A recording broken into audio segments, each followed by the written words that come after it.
Quem fazia circuncisão no Egito? Pouco se sabe sobre o dia a dia dos egípcios comuns, mas sabemos que a circuncisão já era conhecida no Egito desde os primórdios pela abundância de pinturas e baixos relevos que mostram a existência desta prática. Inicialmente, os arqueólogos pensaram que todos os egípcios eram circuncidados, mas escavações posteriores e a análise mais apurada das múmias que subsistiram até os nossos dias mostrou que nem todos os egípcios se submetiam à circuncisão. Na realidade, muitos poucos estavam sem o seu prepúcio. Raios-x da múmia do faraó da dinastia XVIII, Ahmose, século XVI a.C., provam que ele não era circuncidado. É possível que seu sucessor, Amenhotep I, também fosse incircunciso. Por que somente alguns eram circuncidados e por que faziam isso? Godfrey Higgins, em sua obra Anacalipsis, afirma que apenas os sacerdotes egípcios eram circuncidados. Os candidatos para o sacerdócio eram escolhidos durante a puberdade, somente jovens virgens. Manly P. Hall afirma em sua obra Freemasonry on the Ancient Egyptians, Maçonaria do Antigo Egito, que, no Antigo Egito, a aprendizagem era considerado como um grande privilégio e a educação estava sob a direção de um pequeno número de indivíduos que eram organizados por obrigações, promessas e votos de segredo. O candidato se aplicava em Heliópolis, era encaminhado para uma instituição de aprendizado em Mênfis e depois o mandavam para Tebas, onde ele era circuncidado. Os sacerdotes circuncidados eram os guardiões da imortalidade, símbolos da fertilidade e vida eterna. Aqui o mapa do Egito Antigo, então. Alguns historiadores consideraram que os sacerdotes poderiam ser circuncidados para mostrar a purificação contra o pecado sexual, mas na religião egípcia o sexo nunca foi considerado pecaminoso, o que mostra o erro desta teoria. A explicação mais correta é que entre os egípcios o pênis circuncidado era símbolo de fertilidade, por isso encontrado em tantos baixos relevos em templos por todo o Egito. O historiador E.A. Budge, em sua obra The Gods of the Egyptians, mostrou que havia alguns mitos antigos no Egito que ligavam circuncisão e fertilidade. Em um dos mitos antigos, um deus circuncidou-se e seu sangue fez o Nilo ter margens férteis. Outro mito mostra o universo sendo criado a partir do sangue do prepúcio cortado de um deus. Gollaher, 2001, considera que a circuncisão no Egito era realizada como um rito de passagem da infância para a fase adulta entre os sacerdotes. Ele menciona que a alteração do corpo através do ritual da circuncisão era para dar acesso aos mistérios antigos. O conteúdo destes mistérios não é claro, mas é provável que sejam mitos, orações e encantamentos centrais para a religião egípcia. Aton, Aten, Ten ou até mesmo Atum, como chamam, foi o primeiro deus egípcio a partir do qual todos os outros foram criados. Ele criou seus dois filhos, Shu, o deus do ar, e Tefnut, a deusa da umidade, a partir de sua própria masturbação.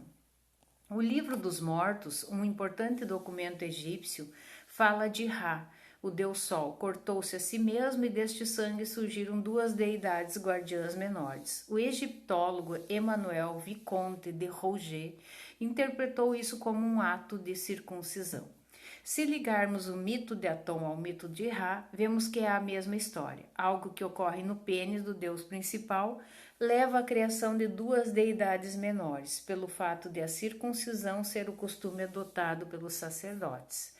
É provável que as duas histórias, na realidade, falem de circuncisão, e o historiador interpretou a de Atom como masturbação. A estela de Urra, o vizir. Quando falamos em registro histórico da circuncisão, o mais antigo é o registro na tumba de Ankh-Mahor e o segundo mais antigo é a estela de Urrá. O que é uma estela ou estela, né? A palavra estela provém do termo grego stela, que significa pedra erguida ou alçada. A palavra entrou no uso comum na arqueologia para se referir aos monolitos nos quais eram efetuadas esculturas em relevo ou textos. A função principal destes era veicular um determinado significado simbólico, fosse este funerário, mágico-religioso, territorial, político ou propagandístico. A estela ou estela, mais famosa é a estela de Rosetta, que proporcionou aos arqueólogos descobrirem como ler os hieróglifos egípcios. A estela em questão é conhecida como a estela de Urrá e sua esposa Renutzen. As dimensões são de 71,1 por 111,7 centímetros. Ela é de cerca de 2.250 a 2.134 antes do Machia. Primeiro período intermediário de dinastia sétima a 10ª, hoje localizada no Oriental Institute Museum em Chicago, Illinois. Então aqui está essa estela.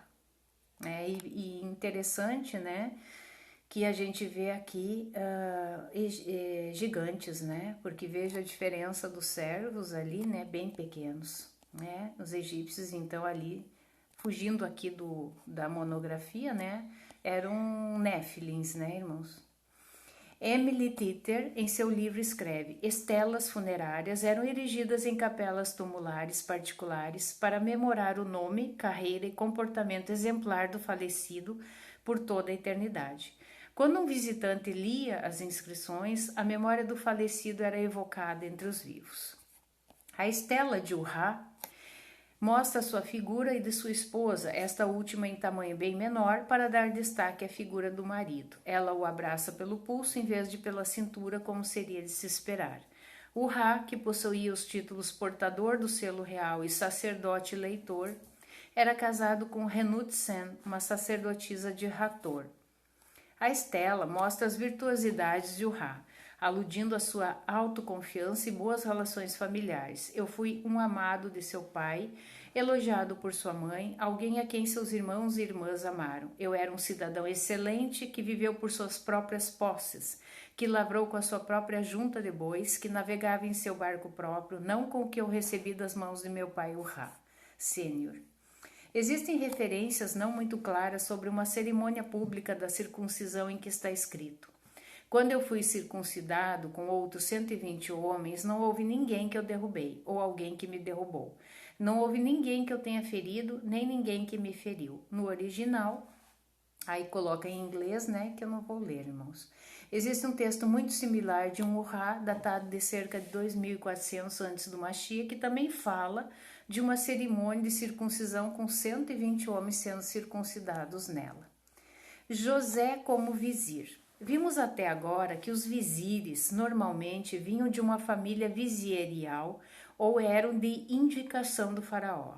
Possuíam os títulos de portador do selo real, supervisor da casa grande e normalmente, quando não eram parente do faraó, exerciam algum tipo de sacerdócio, sendo assim circuncidados.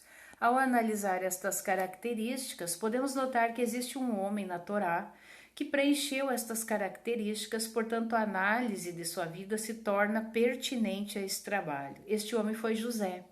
Se José não tivesse existido, é provável que não houvesse a interação entre a cultura dos hebreus e dos egípcios. Sem a interação cultural, não haveria a posterior escravidão e libertação ou êxodo do Egito.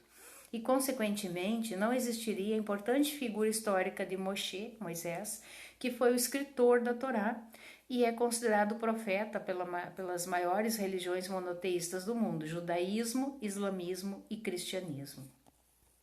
José era filho de Jacó e Yaakov, também chamado de Israel. José era o filho primogênito de Raquel, a mulher que Jacó mais amava. Assim serviu Jacó 7 anos por Raquel, e estes lhe pareceram como poucos dias, pelo muito que a amava. Gênesis 29 e 20. E eram os filhos de Jacó, os filhos de Lia, Ruben, o primogênito de Jacó, depois Simeão e Levi, e Judá, e Issacar e Zebulun. Os filhos de Raquel, José e Benjamim, e os filhos de Bila, serva de Raquel, Dan e Naphtali, e os filhos de Zilpa, serva de Lia, Gade e Asher. Estes são os filhos de Jacó que lhe nasceram em Padã Arã. Gênesis 35, 22b, 26. Vemos que é claro que Jacó não fazia questão de esconder que Raquel era sua mulher mais amada. E sendo assim, José era seu filho predileto, mas isso gerou um problema familiar a Jacó. E Jacó habitou na terra das peregrinações de seu pai, na terra de Canaã, ou Canaã. Estas são as gerações de Jacó, sendo José, de 17 anos, apacentava as ovelhas com seus irmãos, sendo ainda jovem, andava com os filhos de Bila e com os filhos de Zilpa, mulheres de seu pai. E José trazia más notícias deles a seu pai. E Israel amava José mais do que a todos os seus filhos, porque era filho da sua velhice, e fez-lhe uma túnica de várias cores. Vendo, pois, seus irmãos que seu pai o amava mais do que a todos eles, odiaram-no e não podiam falar com ele pacificamente. Teve José um sonho que contou a seus irmãos, por isso o odiaram ainda mais. Gênesis 37, do 1 ao 5. Ao lermos o texto, vemos que há uma clara distinção entre José e seus irmãos. Vemos que seus irmãos, na realidade, são chamados de filhos das mulheres de seu pai, mostrando um afastamento entre deles, né? Jacó tratava José de forma diferente, provavelmente dando uma educação diferenciada, o que vai ser diferencial nos capítulos à frente. Jacó chegou a fazer uma bela túnica somente para José, mostrando seu amor exclusivo por este filho. Com isso, os irmãos de José o odiaram, já não podiam falar mais com ele pacificamente. Quando José começava a ter seus sonhos e revelava sua família, os irmãos de José passam a odiá-lo ainda mais. Isso mostra que ele já era odiado por seus irmãos antes do episódio do sonho. Vejamos o sonho e as reações a este. E disse-lhes: ouvi, peço-vos este sonho, que tenho sonhado. Eis que estávamos atando molhos no meio do campo, e eis que o meu molho se levantava e também ficava em pé. E eis que os vossos molhos o rodeavam e se inclinavam ao meu molho. Então lhe disseram seus irmãos: tu, pois, deverás reinar sobre nós, tu deveras terás domínio sobre nós. Por isso, ainda mais o odiavam por seus sonhos e por suas palavras. Gênesis 37, 6 ao 8. José era um dos filhos mais novos de Jacó e sonhava que seus irmãos se curvariam perante ele. Isso contrariava totalmente o princípio da primogenitura e só tornava mais claro o favoritismo de Jacó por seu filho. José teve outro sonho e este se torna a gota d'água. E teve José outro sonho e o contou a seus irmãos e disse: eis que tive ainda outro sonho, e eis que o sol e a lua e 11 estrelas se inclinavam a mim. E contando a seu pai e a seus irmãos, repreendeu o seu pai e disse-lhe: que sonho é este que tiveste? Porventura viremos eu e tua mãe e teus irmãos a inclinar-nos perante ti em terra. Seus irmãos, pois, o invejavam. Seu pai, porém, guardava este negócio no seu coração. Gênesis 37, 9 ao 11. Note que Jacó não aparentou reação negativa ao primeiro sonho, pois este não incluía sua própria pessoa se curvando. Mas ao chegar ao segundo sonho, Jacó teve que demonstrar autoridade, pois este segundo sonho contrariaria o princípio da autoridade patriarcal, além do princípio da primogenitura. Jacó expressa seu desagrado ao sonho, mas entendia que aqueles sonhos poderiam ser uma forma de conhecer o futuro, portanto guardou em seu coração. A abordagem de seus irmãos foi bastante inflamada, já que o texto claramente revela que eles invejavam José, ou seja, queriam ter o que José tinha, o amor de seu pai, a túnica, a educação, enfim, os privilégios que Jacó dava a seu filho predileto, pois seus irmãos só foram educados a cuidar de gado, uma profissão que naquela época já não tinha nada de nobre. E seus irmãos foram apacentar o rebanho de seu pai junto de Siquém. Disse, pois, Israel a José: não apacenta os teus irmãos junto de Siquém? Vem, enviar-te-ei a eles. E ele respondeu: eis-me aqui. E ele lhe disse: Ora, vai, vê como estão os teus irmãos e como está o rebanho, e traze-me resposta. Assim o enviou do vale de Hebrom e foi a Siquém.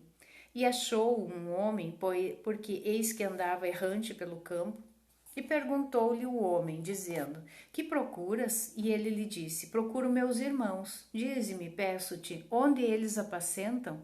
E disse aquele homem: Foram-se daqui, porque ouviu-os dizer: Vamos a Dotã.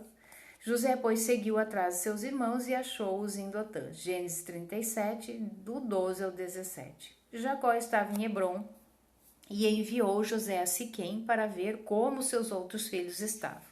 Notamos primeiramente nisso que José normalmente não andava com seus irmãos apacentando no campo, mas andava com seu pai, aprendendo algo diferente do que apacentar ovelhas. Provavelmente comércio, pois as ovelhas e os seus produtos seriam comercializados posteriormente. José trabalhava também como aquele que trazia as notícias sobre seus irmãos e seu pai, um tipo antigo de office boy. Mas as notícias que José trazia eram normalmente ruins. Ver Gênesis 37:2, página 30. Ao ser enviado a seus irmãos, José não os encontrou no lugar que deveria, Siquém.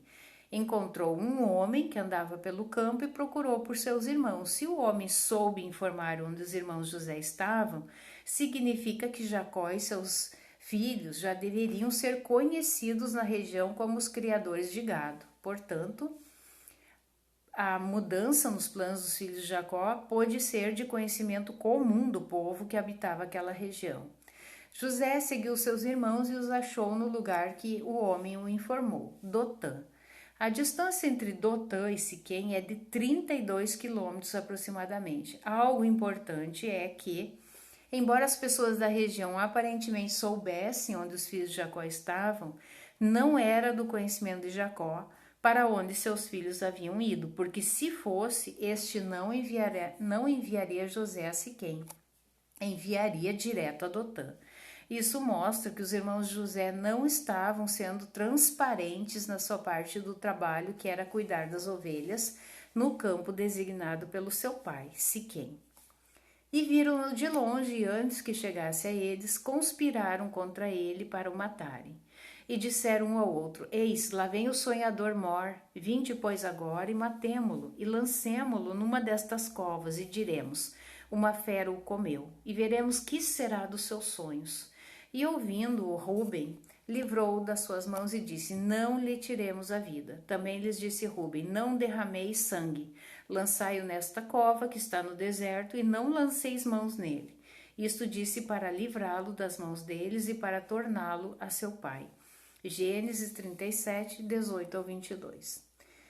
Vemos que os irmãos de José, ao encontrá-lo, desejavam matá-lo por diversos motivos, para que ele não levasse notícias ruins por causa da inveja, por causa das diferenças de tratamento, enfim. Eles queriam matar o irmão que tanto os desagradava. Neste episódio, vemos a liderança de Ruben, que era o filho mais velho de Jacó. Sabia que na falta deste deveria exercer a autoridade na família, além de que, se protegesse seu irmão, talvez crescesse em estima com seu pai. E aconteceu que, chegando José a seus irmãos, tiraram de José a sua túnica, a túnica de várias cores que trazia, e tomaram-no e lançaram-no na cova. Porém a cova estava vazia, não havia água nela. Depois assentaram-se a comer pão. Levantaram seus olhos e olharam, e eis que uma companhia de ismaelitas vinha de Gileade, e seus camelos traziam especiarias e bálsamo e mirra, e iam levá-los ao Egito. Então Judá disse aos seus irmãos: Que proveito haverá que matemos ao nosso irmão e escondamos o seu sangue? Vinde, vendamo-lo a estes ismaelitas, e não seja nossa mão sobre ele, porque ele é nosso irmão, nossa carne. E seus irmãos obedeceram. Passando, pois, os mercadores midianitas, tiraram e alçaram a José da cova e venderam José por 20 moedas de prata aos ismaelitas, os quais levaram José ao Egito. Gênesis 37, 23 ao 28. Os irmãos de José, seguindo a orientação de Ruben, resolvem jogá-lo na cova. Embora não houvesse água na cova, é provável que havia animais peçonhentos, cobras, o que não era uma situação muito boa, mas era melhor do que morrer afogado num poço. Além disso, Rúben pretendia resgatá-lo mais tarde. Por algum motivo não revelado, Rúben se ausentou e assim, ao ver aquele local, que era rota de caravanas, Judá resolveu vender o seu irmão, pois seria ruim matar alguém de seu próprio sangue. Então todos decidem enviar José a uma vida de escravidão no Egito. José é vendido por 20 moedas de prata. Voltando, pois, Rúben à cova, eis que José não estava na cova. Então rasgou as suas vestes e voltou a seus irmãos e disse: O menino não está, e aonde irei? Então tomaram a túnica de José, mataram um cabrito, tingiram a túnica no sangue e enviaram a túnica de várias cores, mandando levá-la a seu pai, e disseram: Temos achado esta túnica. Conhece agora se esta será ou não a túnica de teu filho? E conheceu-a e disse: É a túnica de meu filho, uma fera o comeu. Certamente José foi despedaçado. Então Jacó rasgou as suas vestes, pôs saco sobre seus lombos e lamentou a seu filho muitos dias. E levantaram-se todos os seus filhos, todas as suas filhas, para o consolarem. Recusou, porém, ser consolado e disse: Porquanto com choro hei de descer ao meu filho até a sepultura. Assim chorou seu pai. Gênesis 37, 29 ao 35. Rúben posteriormente volta e descobre que seus irmãos haviam feito e se preocupa em como ele ia voltar a seu pai. Se seu irmão havia sumido, ou seja, como ele iria se apresentar perante seu pai, sabendo que sua obrigação de primogênito de proteger a família não foi cumprida. A solução surge com a ideia de colocar sangue de cabrito na túnica talar de José e apresentar como se um animal selvagem o tivesse despedaçado. Uma possibilidade possível de ocorrer no percurso de Hebrom a Siquém. Fazendo isso, os irmãos não seriam responsabilizados pelo ocorrido, principalmente Rúben. Esta mentira causou uma grande dor a Jacó pela perda do seu filho predileto. E os midianitas venderam-no no Egito a Potifar, oficial de Faraó, capitão da guarda. Gênesis 37, 36. E José foi levado ao Egito. E Potifar, oficial de Faraó, capitão da guarda, homem egípcio, comprou da mão dos ismaelitas que o tinham levado lá. E o de Reva-virrei, Yarro, estava com José e foi homem próspero e estava na casa de seu senhor egípcio. Vendo, pois, o seu senhor que Iude-Reva-virrei estava com ele e tudo o que fazia, Iude-Reva-virrei prosperava em sua mão, José achou graça em seus olhos e servia-o, e ele o pôs sobre sua casa, e entregou na sua mão tudo o que tinha. E aconteceu que desde que o pusera sobre a sua casa e sobre tudo o que tinha, Iude-Reva-virrei, o todo-poderoso Yahweh, abençoou a casa do egípcio por amor de José. E a bênção do Todo-Poderoso foi sobre tudo o que tinha na casa e no campo, e deixou tudo o que tinha na mão de José, de maneira que nada sabia do que estava com ele, a não ser do pão que comia. E José era formoso de porte e de semblante. Gênesis 39, 1 ao 6. José, o filho mais amado de Jacó, foi vendido por seus irmãos para viver no Egito uma vida de dura servidão. Mas aconteceu que na casa onde José foi colocado, por causa de suas habilidades administrativas, consequentes de sua educação e da bênção do Todo-Poderoso, José foi colocado como administrador da casa de Potifar. Potifar, em algumas traduções, um dos oficiais do faraó.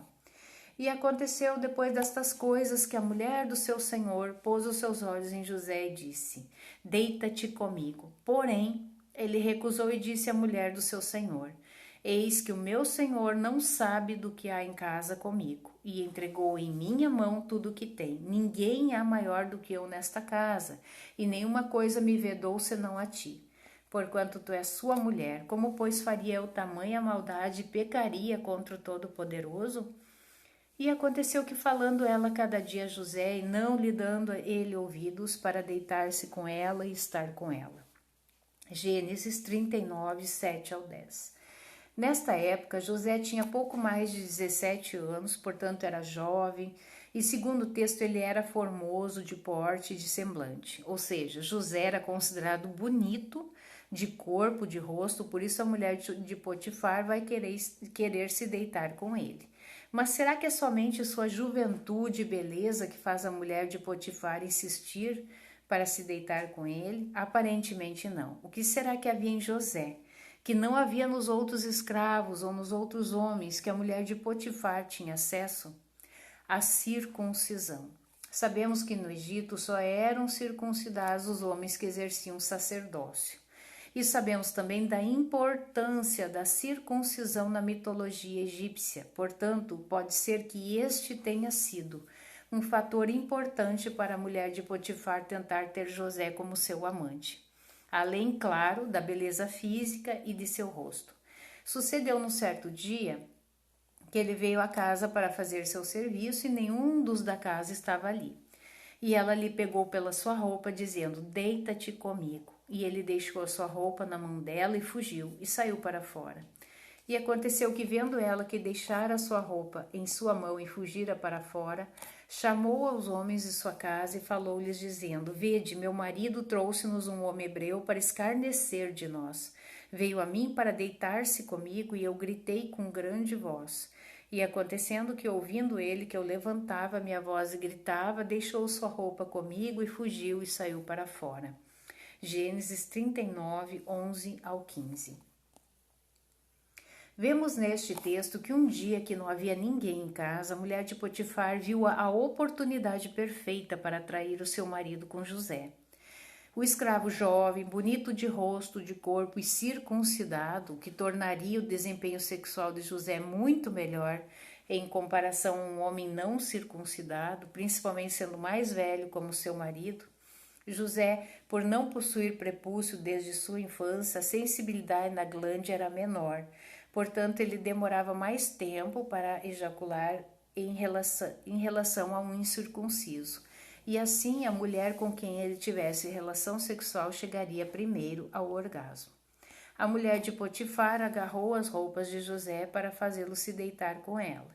José, entretanto, largou suas roupas e preferiu fugir a agir contra seu senhor, que confiava nele a ponto de deixar tudo em suas mãos. A mulher de Potifar, ao ver que não tinha conseguido consumar o ato sexual com quem ela queria, aproveitou que as roupas de José estavam em suas mãos e resolveu chamar os homens da casa para acusar José e dizer que ele desejava ter relações com ela e só não conseguiu por causa dos seus gritos. Note que ela fala: meu marido trouxe-nos um homem hebreu para escarnecer de nós.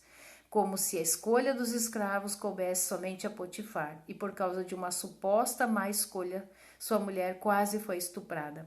A mulher de Potifar faz questão de enfatizar que era um escravo hebreu. Por quê? Porque os hebreus tinham um diferencial que já os separava dos outros: a circuncisão.